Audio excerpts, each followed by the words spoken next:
नागेन्द्रहाराय त्रिलोचनाय भस्माङ्गरागाय महेश्वराय नित्याय शुद्धाय दिगम्बराय तस्मै नकाराय महेश्वराय। যিনি নাগের হার পরিধান করেছেন, যিনি ভস্ম দ্বারা অঙ্গরাগ করেন, যিনি স্বয়ং মহেশ্বর, যিনি নিত্য শুদ্ধ ও দিগম্বর, সেই নকারাত্মক শিবকে নমস্কার করি। मंदाकिनी सलिल चंदन चर्चिताय नंदीश्वर प्रमथनाथ महेश्वराय मंदार पुष्प बहुपुष्प सुपूजिताय तस्मै मकाराय नमः शिवाय। যার অঙ্গ মন্দাকিনী নদী স্রোত দ্বারা বিলোড়িত, যিনি চন্দন দ্বারা নিরন্তর অনুলিপ্ত, যিনি নন্দীর ঈশ্বর এবং প্রমথগণের অধিপতি তথা মহেশ্বর, মন্দার পুষ্পাদি ও নানাবিধ পুষ্প দ্বারা দেবগণ যার পূজা করেন, সেই মকারাত্মক শিবকে নমস্কার করি।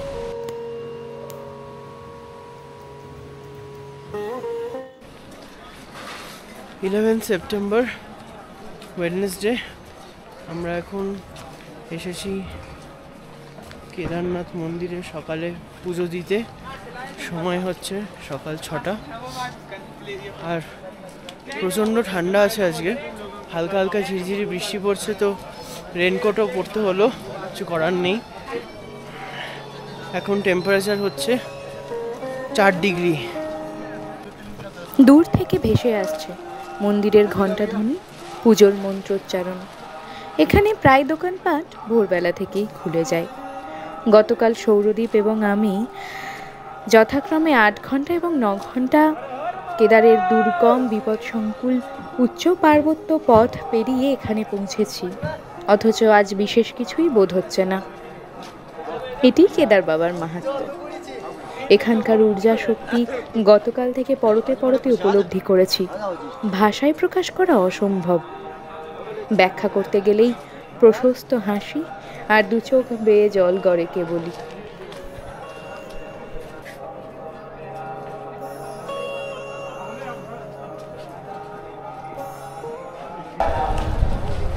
গর্ভগৃহ দর্শন হলো, আর ভেতরটা খুব সুন্দর দেখেছি। ভেতরে ছবি তুলতে পারিনি, ভেতরে ছবি তোলা অ্যালাউড নয়। তোমাদেরকেও বলবো ভেতরে ছবি তুলো না, ভালো করে দর্শন করো আগে। খুব সুন্দর লাগলো, খুব ভালো দর্শন হয়েছে।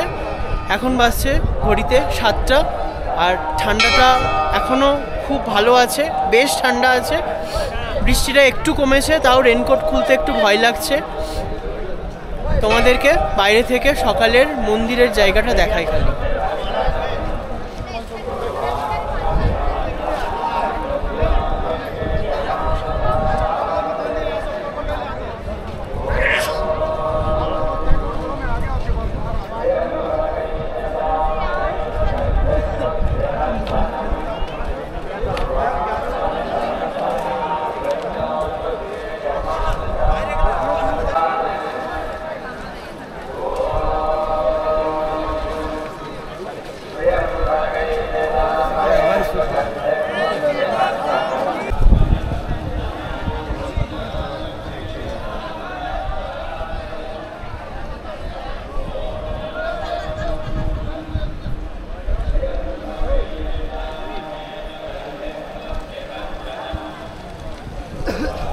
এই মন্দিরটি বলা হয় পঞ্চপাণ্ডব দাপর যুগে স্থাপন করেছিলেন।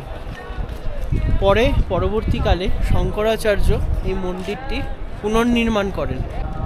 বলা হয় নাকি মহাভারতের যুদ্ধের পরে পঞ্চপাণ্ডবদের বলা হয়েছিল যে যুদ্ধের জন্য তারা যে পাপ করেছিলেন সেটা স্খলন করার জন্য মহাদেবের স্তুতি করতে। তো মহাদেব খুবই ক্রুদ্ধ ছিলেন মহাভারতের যুদ্ধ নিয়ে, তো তার জন্য যজ্ঞ করলেও মহাদেব কিন্তু পঞ্চপাণ্ডবদের দেখা দেননি। তখন কি করেন, পঞ্চপাণ্ডব কাশী চলে যান মহাদেবের সঙ্গে দেখা করতে। সেই সময় নারদ মুনি মহাদেবকে বলেন, পাণ্ডবরা কাশী আসছে আপনার সঙ্গে দেখা করতে, আপনি তাড়াতাড়ি গুপ্তকাশী চলে যান। সেখান থেকেই মহাদেব গুপ্তকাশীতে এসে লুকিয়ে থাকে। তারপরে মহাদেবকে খুঁজতে খুঁজতে পঞ্চপাণ্ডব এখানে চলে আসে এবং মহাদেব একটা মোষের বেশ ধরে এখানে লুকিয়ে থাকেন। তো ভীম তখন হঠাৎ করে বুঝতে পারেন যে একটা মোষরূপী সেটা মহাদেব। তো ভীম তাকে জড়িয়ে ধরে, যেতে দেয় না। তো তখনই সেই মোষটির 5টা টুকরো হয়ে যায় এবং সেটি পঞ্চকেদার নামে এই পুরো জায়গায় ছড়িয়ে পড়ে। তার মধ্যে একটা কেদার হলো এই কেদারনাথ। আমি এখন এসে দাঁড়িয়েছি এই যে শিলার পিছনে, এটাকেই ভীমশিলা বলা হয়। তো ভীমশিলা নাম এই কারণেই দেওয়া হয়েছে যে 2013 সালে তোমরা সবাই জানো যে একটা বিশাল বড় প্রাকৃতিক দুর্যোগ এসেছিল। তখন ওই ওপরের পাহাড় থেকে যখন আকাশ ফেটে মেঘ ফেটে বৃষ্টি নেমেছিল আর সেই স্রোতটা যখন আসছিল, এই মন্দিরটা তখন ধ্বংস হওয়া থেকে ওই ওপরের পাহাড় থেকে একটা বড় পাথর গড়িয়ে আসে। আর খুব অলৌকিকভাবেই এই মন্দিরের পিছনটাতে এসে পাথরটা দাঁড়িয়ে যায়, যাতে স্রোতটা 2 ভাগে কেটে ভাগ হয়ে যায়। তো তারপর থেকেই এটাকে খুব পুজো করা হয় আর এটার নাম দেওয়া হয়েছে ভীমশিলা।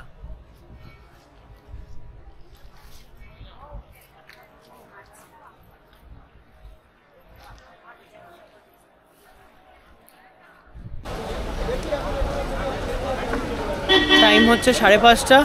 এতক্ষণে পৌঁছলাম সোনপ্রয়াগ কার পার্কিং। আজকের দিনটা প্রচণ্ড হেক্টিক আছে, প্রচণ্ড। মানে ওখান থেকে সকালে কেদার থেকে বেরিয়ে আসার সময় বৃষ্টি হয়ে ওয়েদার প্রচণ্ড বাজে পেয়েছি। তারপর ওখান থেকে শুনলাম নাকি ভীমবাল্লিতে পাথর পড়ে ল্যান্ডস্লাইড হয়ে সেখানে রাস্তা আটকে দিয়েছে, রাস্তা দিয়ে চলাচল করতে দিচ্ছে না, অ্যালাউ করছে না পুলিশ থেকে। সেখান থেকে কিছুক্ষণ ওয়েট করে আর আমাদের আজকে GMVN সরকারবাহিনী কমপ্লেক্সের চেক আউট টাইমও ছিল 11টার সময়। তো ওখানেও বুঝতে পারছিলাম না যে আমাদের আজকে কেদারনাথে থাকতে হবে নাকি বেরিয়ে যেতে পারবো। তো সামহাও 11:30টার সময় একটা গ্রিন সিগন্যাল পেলাম, তারপরে শুরু করলাম। এখানে এসে পৌঁছলাম গৌরীকুণ্ডে এসে পৌঁছলাম 3টের সময়। তো 3টের পরে ওখান থেকে হেঁটে ট্যাক্সি স্ট্যান্ড অবধি এলাম।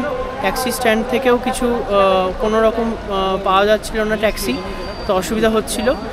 তো সেখানেও একটা বিশাল বড় লাইন, কারণ শুনলাম নাকি সোনপ্রয়াগ থেকে গৌরীকুণ্ডের মাঝখানে যে ল্যান্ডস্লাইড হয়েছে সেই রাস্তাটাতে কাজ চলছে। তো সেই কাজ চলার জন্য 5টার পর নাকি আর ট্রাভেল করতে দেবে না, সোনপ্রয়াগে আসতে দেবে না। তো সেখানেও একটুখানি দাঁড়াতে হলো, গাড়ির জন্য লম্বা লাইন। সেখানে লাইনে মানে গাড়িতে ওঠার জন্য লোকের ঝামেলা লেগে গেল। সেখান থেকে কিছুক্ষণ টাইম কাটিয়ে আমরা পৌঁছলাম 4:50 পৌঁছালাম। এসে গৌরীকুণ্ডের থেকে সোনপ্রয়াগের যে ল্যান্ডস্লাইড জোনটা আছে সেই জোনে ওইখানে এবার দেখছি যে 2টো JCB কাজ করছে। তো 2টো বড় পাথর সরালো, তারপর রাস্তা খুললো, তারপর আমরা রাস্তা ক্রস করে এখন এসে দাঁড়িয়েছি সোনপ্রয়াগ। প্রচণ্ড খিদে পেয়েছে, সারাদিন কিছু খুব একটা খাওয়া হয়নি। সেই ব্রেকফাস্ট করেছিলাম, ম্যাগি খেয়েছি, তারপর আর কিছু খাবার খুব একটা হয়নি। এখন গাড়িটা চলে এসছে পার্কিংয়ে, সেখানেই যাচ্ছি, দিয়ে বলছি তারপরে।